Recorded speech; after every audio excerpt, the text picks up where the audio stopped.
Hey there, Bakunawas and Great Worms. In this week's Streetlight, we're on location at Dragonflight Gaming Convention in Bellevue, Washington. Let's roll initiative.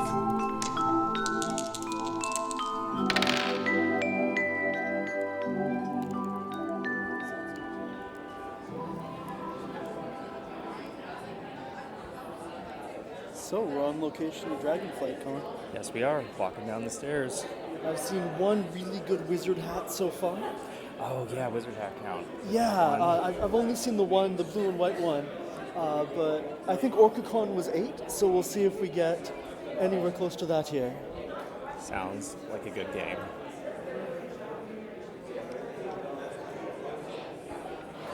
Tell us about NorwestCon. Well, we're a 4-day regional science fiction and fantasy convention in the Pacific Northwest. We happen at the SeaTac Doubletree, and we have about 500 hours of programming and special events. We have things like dances, we have masquerades, we have an art show, we have a dealer's room, we bring in a mix of guests, like T. Kingfisher is our author guest. We bring in an artist guest, Geneva Bowers. It's her first science fiction convention, so that'll be fun. She does Emerald City, but she's never done a sci-fi convention before. Summer Ash is our science guest. We always have a science guest. Those are our 3 we have to have. And then we have a spotlight publisher, which is Orbit this year. Last year we had Paizo, so it rotates the type of publisher we bring in. We also have a special guest, and this year is Dutch Byery. He does body painting and special effects makeup. Cool. So we have a lot of panels surrounding them, and then we have over 20 tracks of paneling from gaming, where we bring in industry professionals to teach you how to game, how to get in the industry, how to write a module. I mean, it just runs the gamut of what they talk about. And we have costuming panels. We have lots of hall costumes, a lot of costuming, and it's just like a small family. We're about 2,000 to 2,500 people. It's kind of like all in one hotel, so it's a very comfortable feeling. You can check us out at norwestcon.org. You can also put your face on Facebook, Yeah, we're Blue at all the Sky, usual places. Instagram, Threads, Mastodon. We'll track you down. We look forward to going. Thank you so much. Oh, you're welcome. We hope to see you. Tell us about your store. Sure thing. So my name is Zephyrin, and I really like doing sculpture. And I came from, working in video games and making, 3D models and just having them exist on the computer. But I wanted to learn how to make them exist not on the computer. So then I got into 3D printing and printing them out, and then I wanted to make cool stuff. And then I'm very nerdy and tabletop RPGs, board games, all that stuff. So I started making really neat dice and miniatures, and yeah, now I'm trying to run a shop. Cool. The miniatures are phenomenal. Thank you. I love these little eyeball guys here. Oh yeah, feel free to pick them up. They're magnetized to the shelves and it freaks people out, but yeah, you can pick them all up. That is such a good design concept. Yeah. And then because the way the shop moves is it all folds up and it falls over. That's like a box. That makes this. The shop itself is such serious engineering. Yeah. I love these dice. They have a really good texture. They do not look like if I rolled them 100 times they would come up evenly. They come up pretty even. So most of them, I do that. I roll them 100 to 200 times and make sure all the numbers seem pretty Really? even. And they do, yeah. The ones that I have the most issue with are the D20s, because if there's any weird bumps on the side, I'll mess it up. But that's why the D20s are always just super tight mirrors of each other, where I'm it's fine. Oh, that makes sense. So the D20s are really engineered to roll. Yeah, the D20s, I'm every side is identical. And then on the other ones, there's D6, it's they have that protruding nose there. Yeah. And all the sides have the protruding nose, where it's oh, yeah, yep, no, the nose is nose. But it's also it is at a different angle than the side, but I did test roll a bunch, and it's been fine, so. Very cool. The D20s are the ones where I test roll them a bunch, it's not fine, and they have to remodel it, and then be is it fine now? And then until it's fine, and I'm okay. That is great to know. Given all the engineering that went into the whole setup of your booth, I don't doubt the dice are really engineered as well. Yeah. Thank you so much. And then, did you see the box of glowy dice over there? Ooh. Are these glow in the dark? No, they're oh no, not that one, the up one, those ones, yeah. So they're stained glass.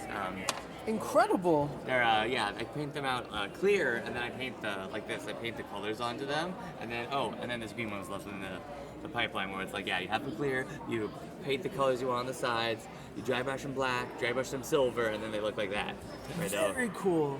Is it okay if I take a picture of one of your shelves for Yeah, the show go for it. notes? Yeah, take as many pictures Thank as you want. so much. Zephyrin, it's a pleasure to meet you. Pleasure. What's your name? I'm Jake. Pleasure to meet you, Jake. Riley. Pleasure to meet you, Riley. Thank you so much. Thank you. But yeah, tell us about Mice of Legend. Yeah, so the short answer is my cousin and I were hanging out, and he's like, hey, let's play D&D, and I'm like, great. He goes, I want to do it as mice, and I'm like, great. He goes, oh, and by the way, can you write it?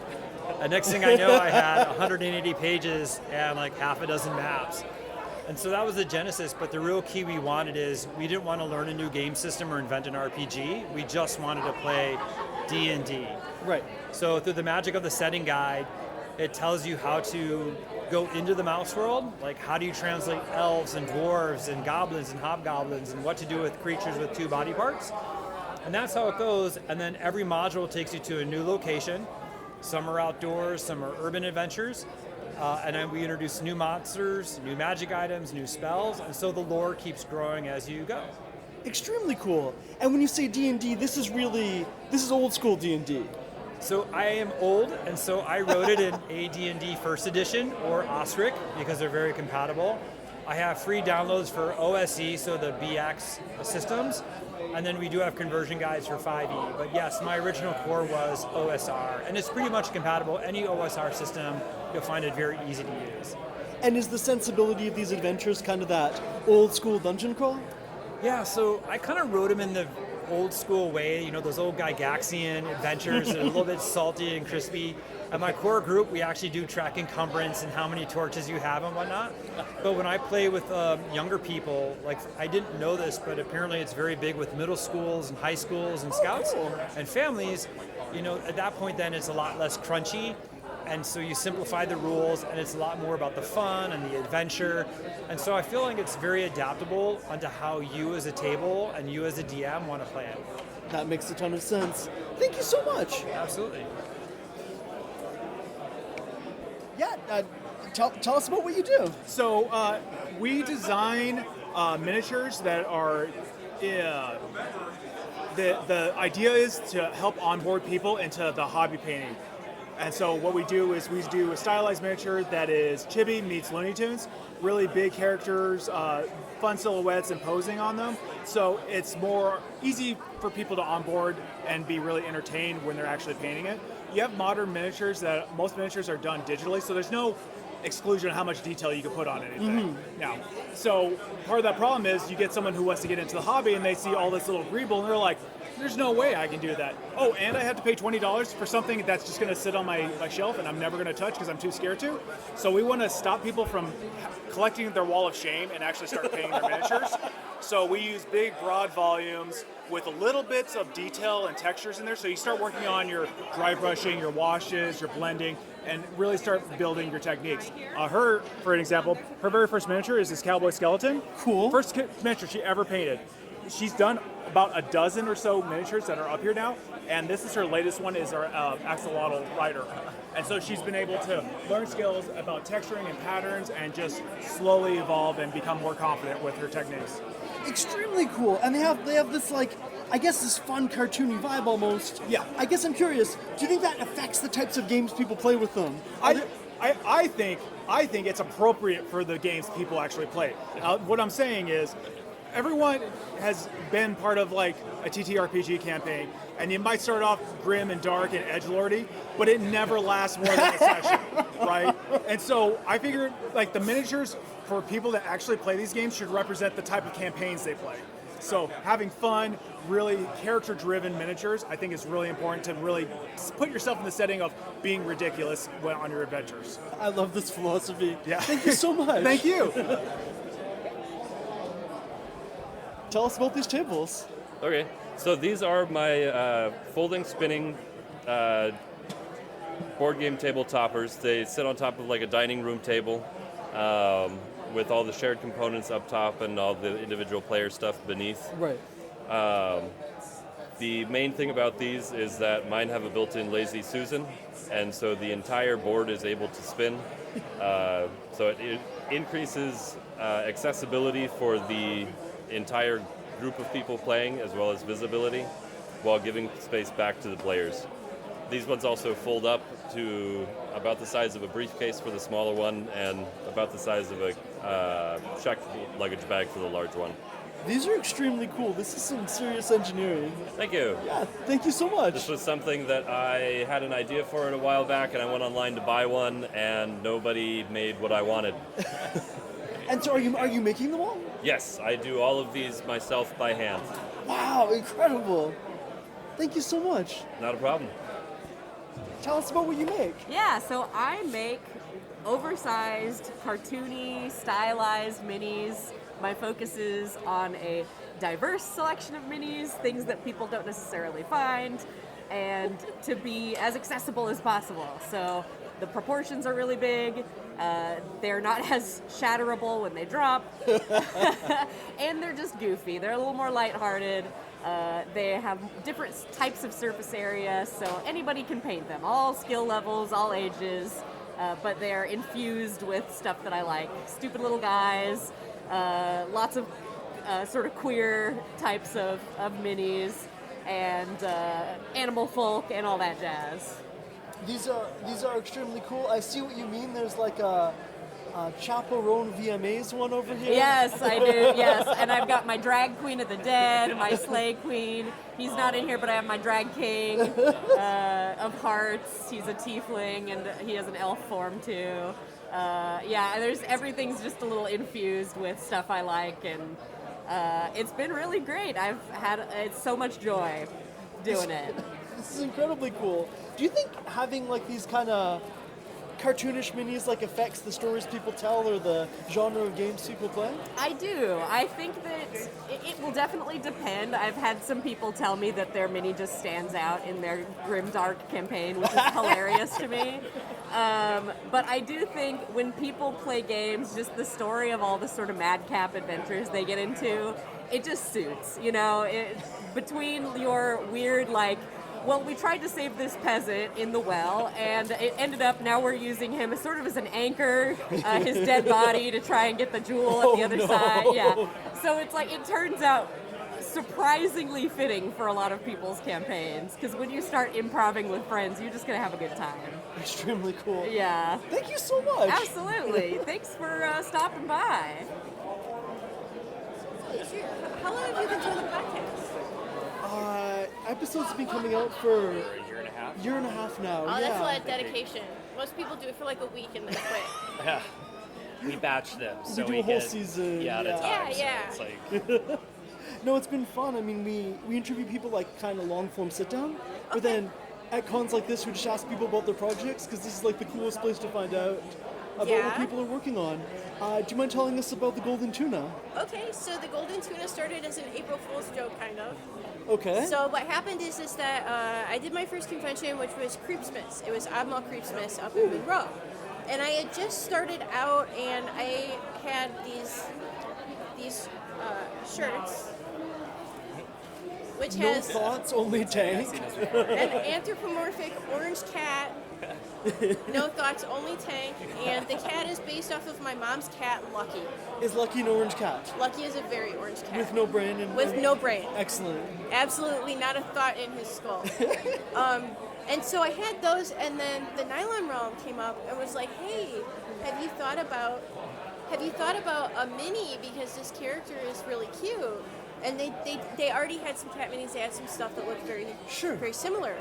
And so we worked out a deal, and they did the mini, and then I have sold out of the minis actually, because it turns out people like the Sir Lucky minis as well. But I was like, okay, I've got this little Cat Knight mini. Yes. But as someone who plays the game and someone who runs a lot of games as the forever GM, Same. I was like, I would see this mini and go, well, why would I buy this? It's adorable and I want it, but like I already have so many. What gets me to? What's the game this What's is going the to live game in? this is gonna live in? And so I was like, okay, well maybe he can have an adventure. And so I was gonna release it as an April Fool's joke. It was gonna be a 5-page one-shot. It turned into 98 pages. And as I was writing it, one of the things that I noticed is that a lot of the people who liked the Sir Lucky character or the little stickers or whatever, they were just getting into playing RPGs. Got And it. something that a lot of people had told me in the past and had told me at the convention is that they really thought that D&D and RPGs were cool, and they just didn't know how to get into playing. And so when I was writing this, I was like, okay, well, if it's a cute little cat guy, then it's going to look really friendly to people. So I'll make this a book for beginners. And so I started, and also Lucky appeals to little kids too. Sure. Obviously, he appeals to a lot of adults. It's mostly adults that buy my book.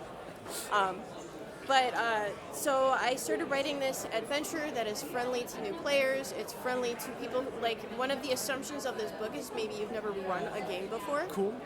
And so I have had some people say it's a little hand-holdy. That's by design, because someone who is running this game might not know what to do. And that's a cool approach to it, because I do feel like a lot of third-party supplements do kind of assume like you've played for years. You've played you for know how years. the rules work. Yeah. And so, like, if you look in the intro, it has some stuff about, like, playing TTRPGs in general, as well as, like, different free systems you can play if you don't own something. Oh, very cool. Yeah, so you can still play without putting down, $150 for a collection of books. Without the D&D Beyond subscription. Yes, yeah, exactly. 100%. And some stuff about, like, etiquette and stuff, but if you skip past all of this, this is a non-combat focused adventure. And part of it is teaching new players that there are more solutions to a problem than just whacking something with a sword. But sometimes swords are fun. But sometimes swords are fun, and there are definitely points in this to whack things with a sword. If you want to. You can probably avoid almost all of the combat in this book by being intelligent. And how long the campaign takes really depends on how much players kind of poke at the scenery. That you can makes blow sense. through this in one session, or you can take a few sessions to explore. And some of the other stuff I tried to work in are like consequences for poor behavior Okay. on the part of players and their characters. Or things like, okay, we wandered off and ignored the main quest for 8 months. What happened? So, because the world keeps going. Yeah. So there's, it's as shallow or deep as like a player's or the GM really want it to be. It's supposed to be cute and approachable. It doesn't have to be. It's your game. You can do whatever you want. But I really like that approach, especially for like a beginner GM. yeah. Because they don't know how deep the players are going to go, how to suggest it's time to move on, and it's like it is nice to have that kind of design in mind. Yeah. And part of it is like there will be checkpoints in this where it's like, okay, so if your characters haven't progressed at this point as a GM, these are things you can do to move the game along. And so this is done surprisingly well for something that I wrote as a joke. And so I have finished a draft for a sequel, and I'm currently playtesting it with a very small group of people on RPAL. Extremely cool. And I'm about to start trying to playtest it more in real life. Like in real life, like not on the internet, in person. And so I'm trying to set some of that stuff up because the sequel is like twice as long. And then the sequel is assuming that you're a little bit more seasoned, but you might still need help learning how to progress through a game. Is it like a narrative sequel to this one as well? Yes. Oh, very cool. Yes. So if you look on the map in this one, let me pull up the map. I had some maps that were like prints, but I sold out of them. If you look to the north past the abandoned tower, it looks like the abandoned fort got cut off. But up here is a swamp. Cool. And so this one is kind of like cottage core, I guess would be the vibe, right? Sure. Short little cat people, they're like 3 feet tall. And then you go up into the swamp and it's going to turn into more of like a southern gothic. Very cool. And so it's part of a setting that I didn't know that I was going to flesh out, but I'm slowly fleshing out. And I'm actually really excited about the sequel because I think that it's going to be a ton of fun. Extremely cool. I'm psyched to hear how the playtest goes. Yeah, thank you. Thank you so much. Yeah, thank you. Is it okay if I just get a picture of your booth sign as well? Yeah, sure. Thank you. I just want to make sure that I remember the cat that we're talking about. Yeah, that's Sir Lucky. Sir Lucky. Sir Lucky's stat rock, because Sir Lucky has an intelligence of 8. He is not burdened by an abundance of thought. And this is one of my favorite things about this character, is how goofy it is that he has a special weapon, if I can find him. That's shadowed by Skrr. Hang on. Sir Lucky. He has a sword axe. Now you can't see it in the illustration because you can't see behind him. Sure. And I don't have the mini, but if you turn him around, the other side of his sword is a battle axe. That seems like a really. Why isn't that a real thing, honestly? I'm sure there's very good reasons. But... Because it's unwieldy and he has a penalty when he uses it. Oh. So like someone was like, he's gonna stab himself. I was like, yeah. Yeah. Thank you so much. Thank you. Have a great day. Yeah, you as well. So this is PNW, card games inspired by the Pacific Northwest. And so my husband and I, Thomas, run a small indie publishing company called Gameswell. So we publish this book of games, and it's all playable with a standard deck of playing cards. So it's 6 new games for a standard deck of cards, but features modern game mechanics like deck building, worker placement, and a team trick-taking game. And we recently published a PNW themed decks of playing cards to go along with. So that's what we have going on right now. How does deck building work with the standard 52 card deck? Yeah, so it's played over the course of 3 rounds. Okay. And you use the cards to set up a pretty familiar kind of row of cards in the middle where you're going to add cards into your deck over the course of your turns. So it starts with a really limited 3-card deck for each player, and then you use the cards in your deck to add more cards to your deck, where you're using the value of the cards to add up to the card that you buy. Got it, okay. And so then the card that you acclimate with, so this is the Salmon Run game, you put it into your discard pile and eventually shuffles into your deck. The twist is, if you play 2 cards of the same suit, you actually get a suit bonus. Okay. And so, for example, Hearts will let you draw an additional card on your turn. And the bonus is specific by suit. And the bonus is specifically by suit. Cool. So what you're trying to do is meet different objectives over 3 rounds. So the first round, you have to play, that's called the C, where you have to play 4 cards of the same suit. So like 4 hearts, for example. And that completes the round. And that completes the round. The second round is called the river, where you have to play 3 pairs. And then the third round is the stream, where you have to play 8 cards in a row. But you're using the same deck for all 3 rounds, so you have to build your deck to be adaptable, like a salmon, to meet the different objectives. Oh, that is very cool framing for the game. What is playtesting like for something like this? Yeah, so Thomas is actually over there now playtesting some new games that we have going on. Cool. So it's a lot of... It'll start with just Thomas and I trying it at our kitchen table. It might just be the 2 of us playing a 4-person game. But then once we iron out some of the kinks, then we bring it to things like game conventions and have folks try. And one of the perks of using standard playing cards is it's really portable and it's pretty accessible. So before we published the PNW book, the games collectively had over like 500 playtests. And then this is, we were lucky enough to have multiple print runs, so we've continued to reframe the language throughout the book, throughout people playing the games. And so it's been a really fun project. Extremely cool. Thank you so much. Yeah, thank you.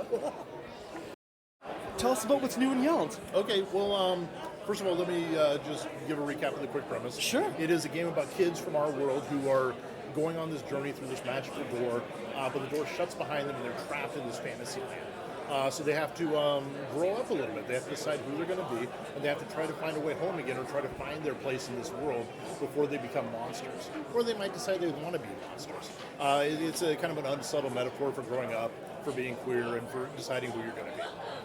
So what's new in Yeld is for the last few months, we've been doing large conventions. We're just back from Gen Con. Congrats. Yeah, thanks. It was a really good experience for us. We're meeting a lot of people, and we're releasing a bunch of new product. In addition to our core rulebook, we have a whole bunch of new expansions available, which give you new options for playing the game. One of our favorite is our Quest expansion, which allows you to play the game with just 1 player and 1 game master. We also have a brand new set of miniatures from our friends at Nylon Realm, which bring to life all the characters from our role-playing game specifically. And there's not a lot of miniatures lines on the market that are just about children, so we wanted Actually, there really are. They're really hard. Yeah, we thought that would be really easy, and we always recommend people just use Legos or whatever. But you know, having a bunch of RPG kid characters is a lot of fun for us. Extremely cool. Yeah. Thank you so much. Well, thanks for stopping by. Yeah, absolutely. my name is Julie. Is it on? Sorry. Yeah. And I, my business is Sketch Sauce, and I Hello, am Riley a here, former asking concept for your artist support in from, keeping the Campaign toy Spotlight industry. running. And Jake and I after started being this laid off a podcast couple to years showcase the ago, I creativity got of really, home really into, TTRPG 3D campaigns. printing. Cool. Since So then, now we've released I over have 60 episodes, licenses with including 5 long-form different interviews, artists. historical deep One dives, of them and is on-location a recording monkey sessions like painter, this so like one. most of the miniatures We'd love you to see keep here. getting out to conventions and And hearing so, like, about I cool do projects. If print you to enjoy the order, show, consider becoming a patron at miniatures and patreon.com/campaign art spotlight. toys. Your support So, gives like, us the these were resources very to plan relevant to out my our next interests. season. It So, also makes you cooler in the eyes of both your yeah, friends and your I enemies. guess how does it work when you say I have licensing with the artists? Are they designing these specifically for TTRPGs and then coming to you and saying, we need these printed and distributed, or? So all these artists, they all have Patreons, Got it. and so like for every month they release new models, and then like I'm on the merchant tier, so like I pay like my monthly fees. I get new models every month. I build the supports myself, and then I do all the printing, processing, and I do the packaging and all that, and I put it all in my store, and I go to shows as well. Extremely cool. Yeah. I guess that works really well for artists who can't be at every convention Yeah. everywhere all the time. And also not all the artists have their own 3D printers. They're sculptors, and so they make the designs, but they don't produce them themselves. So like it's up to people like me. And to you do the produce- printing in-house. Yeah, I do the printing at home. Yep. Extremely cool. Thank you. Thank you so much. Yeah. Tell us about your booth. Oh yeah, so I'm Asia McDermott. Our booth is Majestic Adventures. We are primarily based out of Bellingham. However, we do have programs also in Seattle. We do mostly summer programs and after-school programs. Majority is summer is usually only, or like we only do summers in Seattle for the most part, but we do after school and summer up in Bellingham. Cool. And then we do parties and special events upon request for all ages. And I believe you guys have an age, so I would assume you guys might want to do that at some point in time. But yeah, we for any event we bring the boffers to you. You guys are able to then partake in them. We can bring you on a super cool adventure if you'd like. You tell us the theme, and we'll incorporate that into the overall arcing quest. I think my favorite specific theme was it was a zombie-infested city that the only way you'd be able to defeat these zombie was with the power of love. That was a birthday party that some kid wanted. Wow! The power of love and also buffer swords. And also buffers, yes. Yeah. Are they hitting each other with the buffers? So usually for the most part it's them against the quest leader, so in case that would be me. So I can have a range of 6 to 10 kids fighting me. And then the boffers that we use, they're all handmade up in Bellingham, and I'm one of the people who makes them. Extremely cool. Yeah. We make sure that they are good enough to use on kids, because if they're good enough to use on kids, they're good enough to use on adults. Makes sense. We want to make sure that that they're also fun colors. The kids are falso engaged in it. We have this super cool rainbow katana right here. The people that make them, we try and finding fun color combos so that it pops and it looks really nice. This greatsword over here is supposed to be our banana blade. It's more ripened towards the bottom than the top of it. But yeah, I overall have a really fun time. Any adult that I've had who's done it has had usually a fun time. We did a party for the wife was turning 40 and the husband planned the whole party. Cool. And constantly was talking with us, and it was such a fun time. What was the theme of the storyline? The storyline for that one is, me and my coworker were talking about it, and we're like, necromancer, necro dancer, and so then we ended up talking about how because they were doing a treasure hunt, a scavenger hunt, so they had to find all the clues and do all the riddles.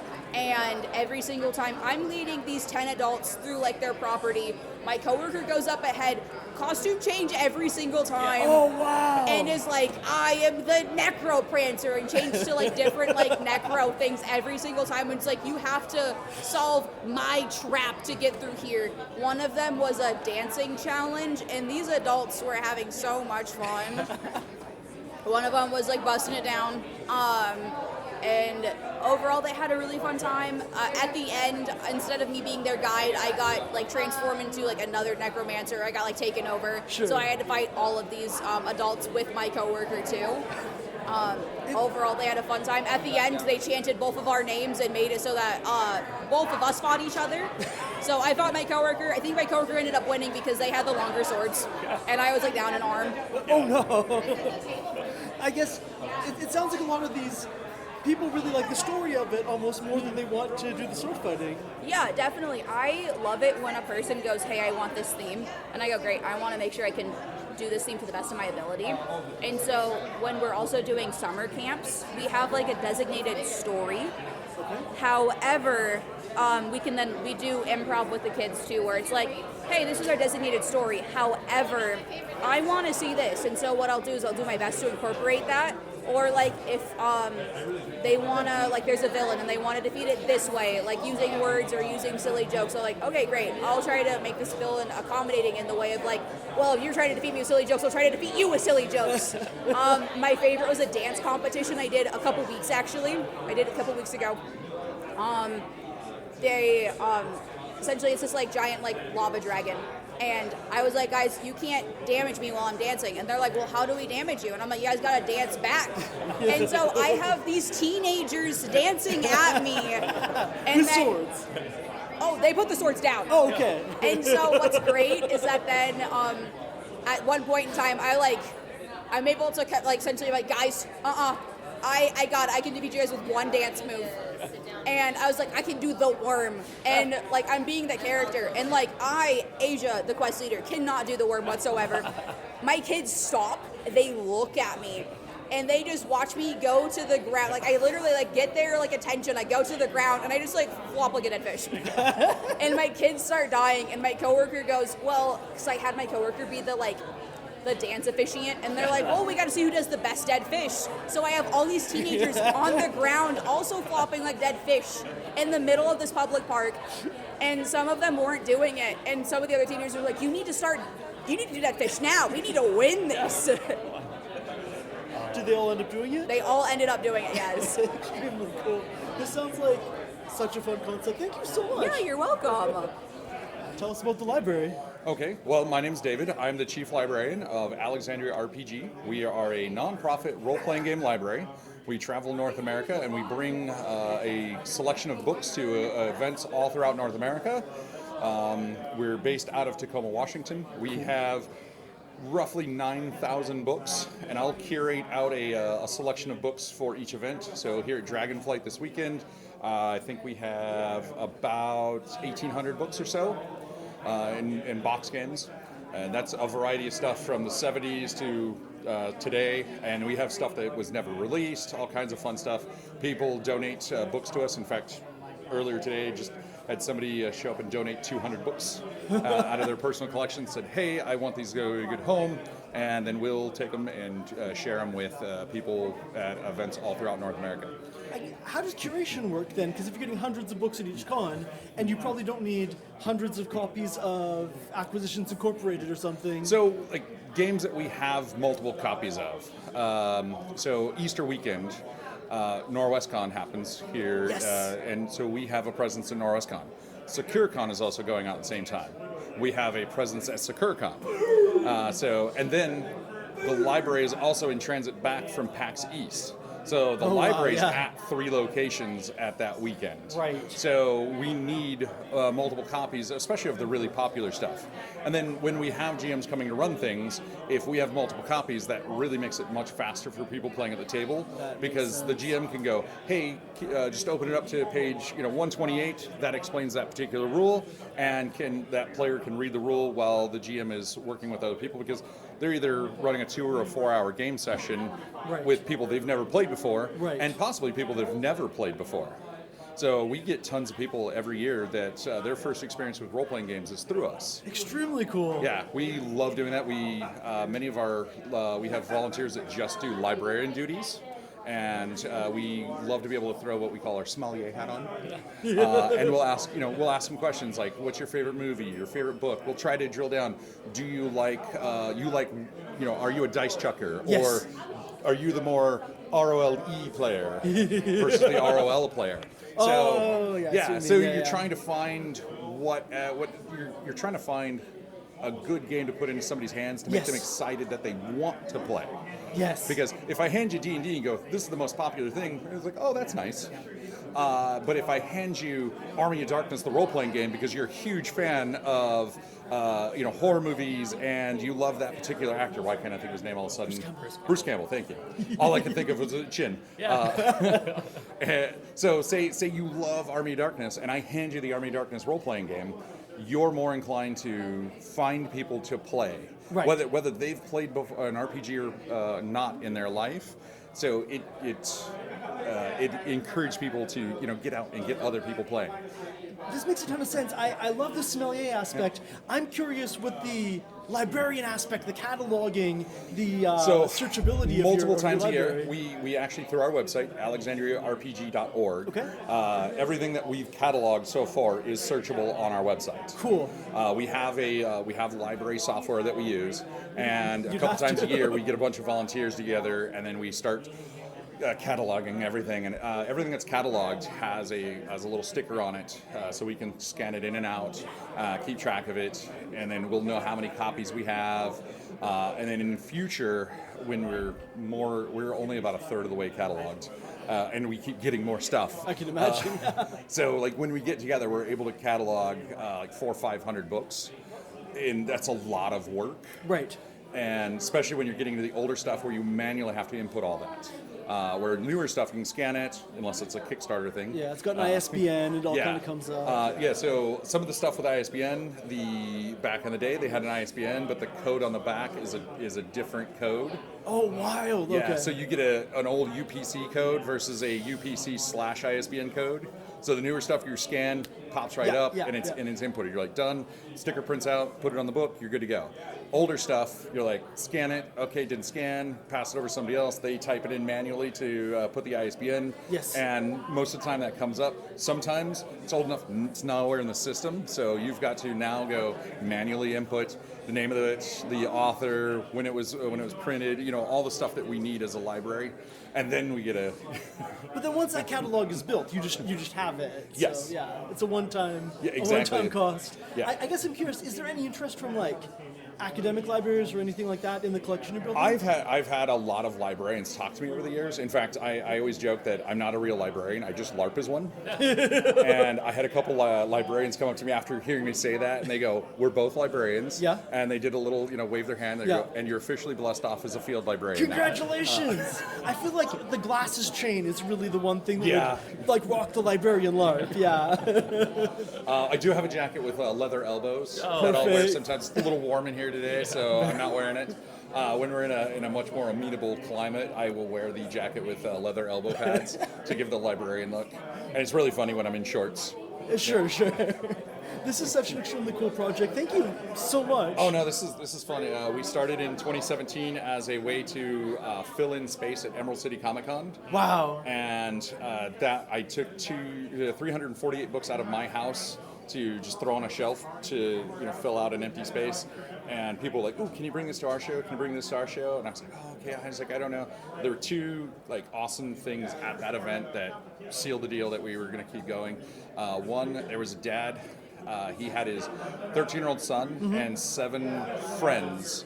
So one dad dragging 7 or 8 13-year-olds around Comic-Con. Wow. And he saw role-playing games. They come in and they just bombard the shelf. They're going, they're asking a million questions, and then one of them goes, "Can we play?" Yeah. And I started to say, "No, because I was working as staff." And then some of our other volunteers from Emerald City, like, "We know where you are if we need you. Just play a game with them." So we played old D6 Star Wars. Oh, nice. Within an hour, they never made it out of the cantina we started in. The entire party was dead. And man, I'm expecting to get the finger from a party wipe. Yeah. No, these kids were like giving me high fives and hugs on the way out. And then I look at the dad, and he's legit got a little tear in his eye. I was like, "Everything okay?" He's like, "I've been trying to figure out how to introduce my son to role-playing games, and you just did that for me." And That's I was really like, sweet. "Oh." And the other was. It's about a 16-year-old kid. He comes running in. He has 3 friends. It has their hands in his hands. Yeah. Comes running in like Naruto run with 3 friends drugged behind him, and he goes, "Explain role-playing games." And I'm like, Okay. Turns out he'd just been to a wedding back east, and like a cousin had introduced him to role-playing games, and he was trying to explain it to his friends. And so I explained it, and one of the girls that was there with him, she goes, Yeah. So we can just sit down with one of these books and make characters? I was like, exactly.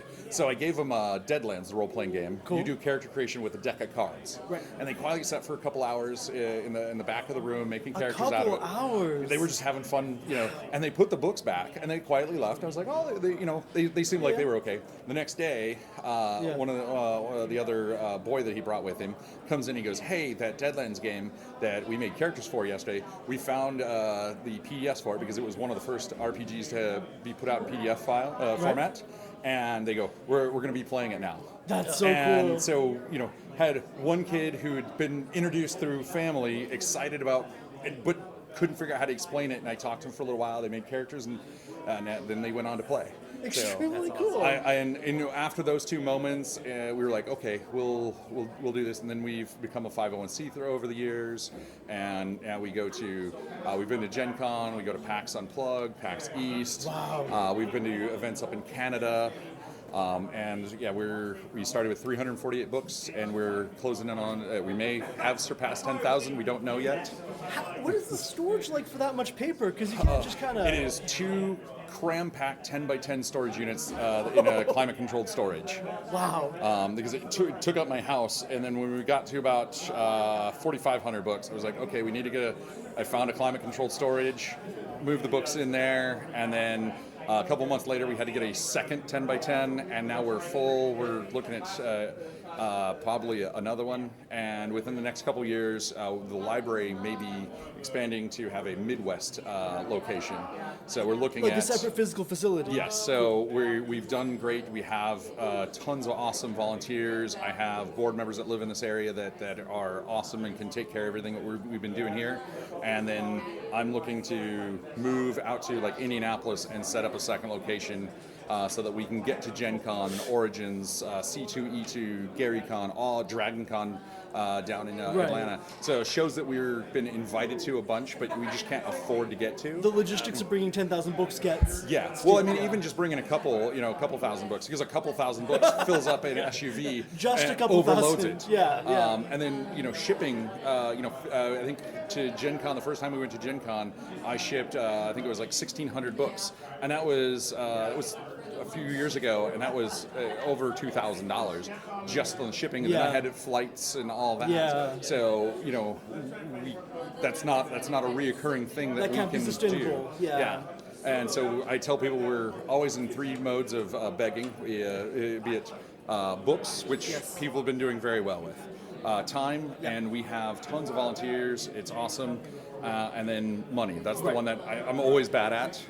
It's hard to ask for money. It is, and then so we'll be at PAX West next weekend. Nice. We have a 50 by 50 space and 19 tables. We have, we're pushing something like 180 scheduled games, and then we're going to have table space for pickup games and everything. Because we get 2018, we did over 100 pickup games.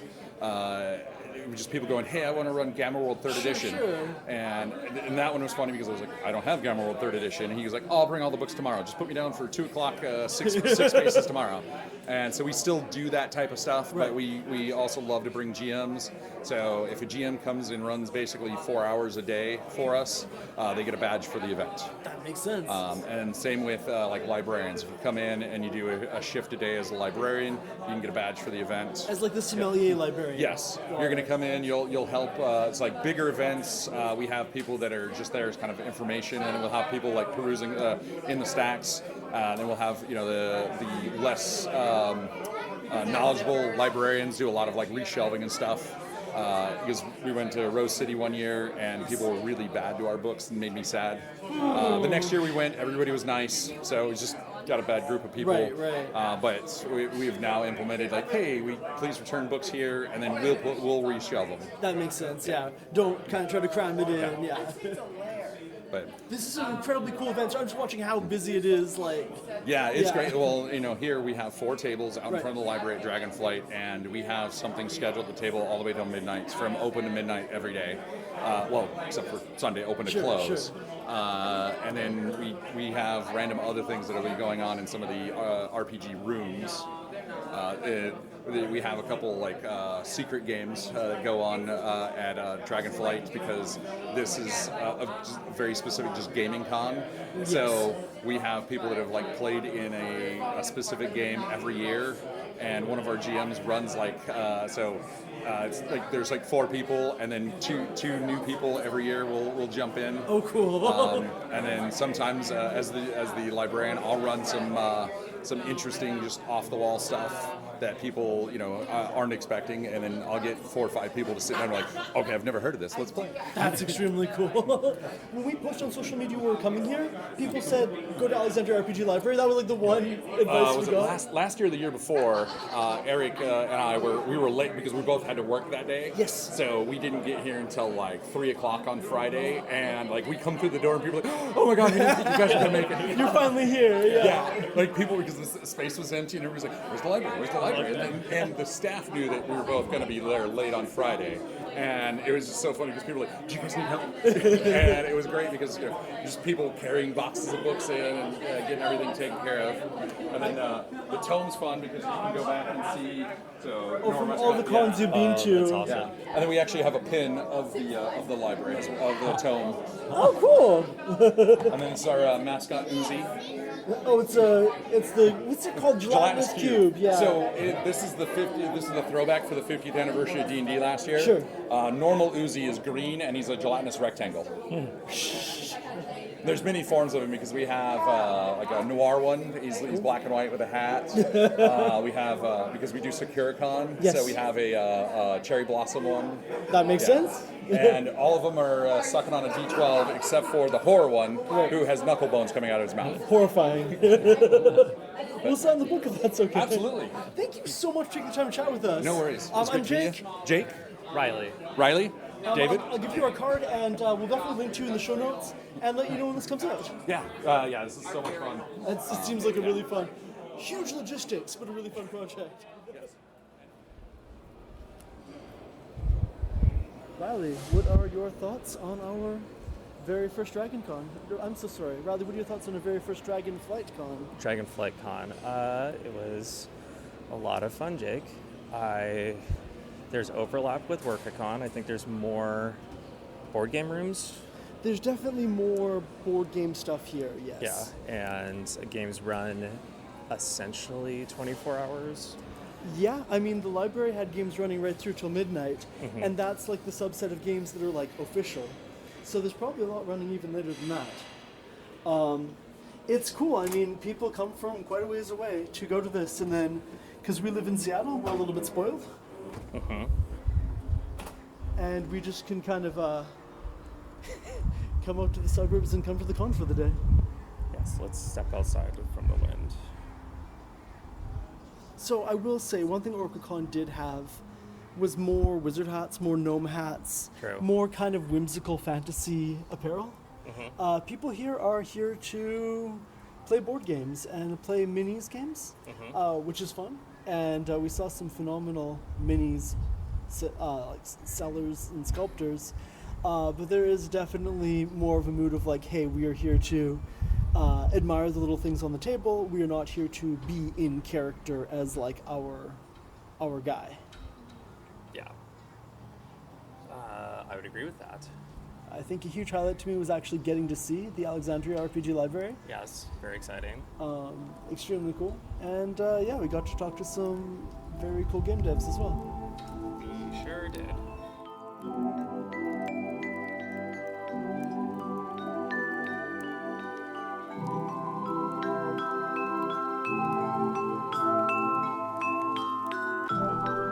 That's all for this week. I'm Dungeon Inspector Jake. And I'm Production Master Riley. If you enjoy the show, consider subscribing and leaving a review, which helps other people find Campaign Spotlight. If you'd like to support our work, consider going to patreon.com/campaignspotlight and becoming a patron. And if you'd like to add some real-life danger to the dragon your party is fighting, all you need is a can of axe and a lighter. For more on the show, including links to all our social media, visit folderfrequencies.com/campaign spotlight.